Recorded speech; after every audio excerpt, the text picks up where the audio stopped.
You know the type, right? The brilliant, super charismatic founder who gets up on stage and promises to change the world. We admire them, we invest in them, but what happens when that whole visionary persona is just that, a persona, a carefully constructed illusion? Well, today, we're going to deconstruct the powerful and sometimes really dangerous myth of the visionary founder. This question right here, it gets to the very heart of it. Because it's not just about having a great idea, is it? It's about a performance. It's a persona that taps into our deep-seated hope for some kind of genius to solve all our problems. So let's unpack the blueprint for that performance. And there is no better case study than the absolutely striking parallels between Steve Jobs and Elizabeth Holmes. I mean, look at this.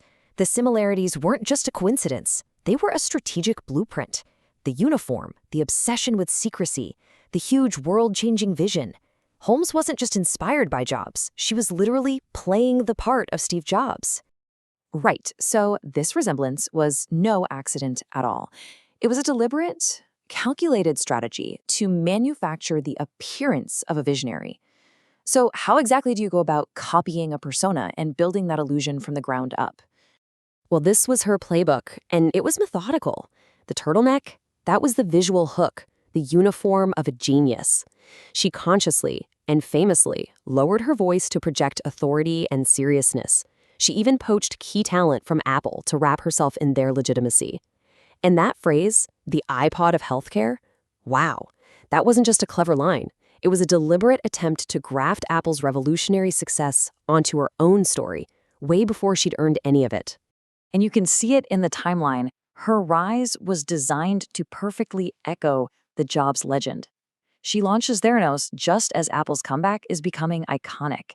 By the time the iPhone cements Jobs as a legend, the stage is totally set. So by 2014, investors weren't just buying into a technology, they were buying into this irresistible story of finding the sequel to Steve Jobs. But here's the real question. How did this work so well on so many smart, experienced people? I mean, really, how? Well, this brings us to the core psychological trick at play here, something we can call the illusionary effect. And it reveals that the power of the illusion is actually less about the performer and more about our own willingness to believe. Okay, so what is the illusionary effect? Basically, it's when the story is just so good, so compelling, and the leader is so confident that we essentially turn off our critical thinking. The emotional pull of the narrative just completely overrides our rational need for hard evidence. We want the story to be true so badly that we just suspend our disbelief. So how do you actually build this illusion? It happens in 4 key steps. First, you establish that aura of genius. Second, you create a narrative that's way bigger than just a product. It has to be about changing humanity itself. Third, you weaponize FOMO, the fear of missing out, because nobody wants to be the person who passed on the next Apple. And finally, and this is the killer move, you shut down skepticism by reframing it. Tough questions aren't seen as due diligence, they're seen as a lack of faith. Okay, so that's the 4-step theory. Now, let's get practical. Let's break down the specific tactics Holmes used to put this whole theory of deception into action, day in and day out. This is how the theory actually maps to reality. And you can see the pattern here, right? Each tactic is designed to build credibility while simultaneously pushing away any real scrutiny. She appealed to authority with a board of famous statesmen, not scientists, who lent her credibility without having the expertise to challenge her.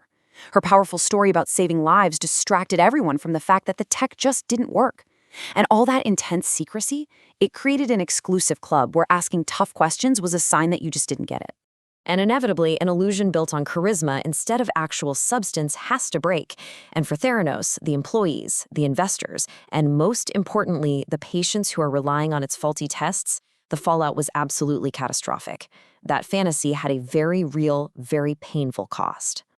So, this brings us to the most important question of all. What can we learn from this? How can we arm ourselves to see past the next dazzling performance and focus on what's actually real? Here are 4 critical red flags. Think of this as your toolkit.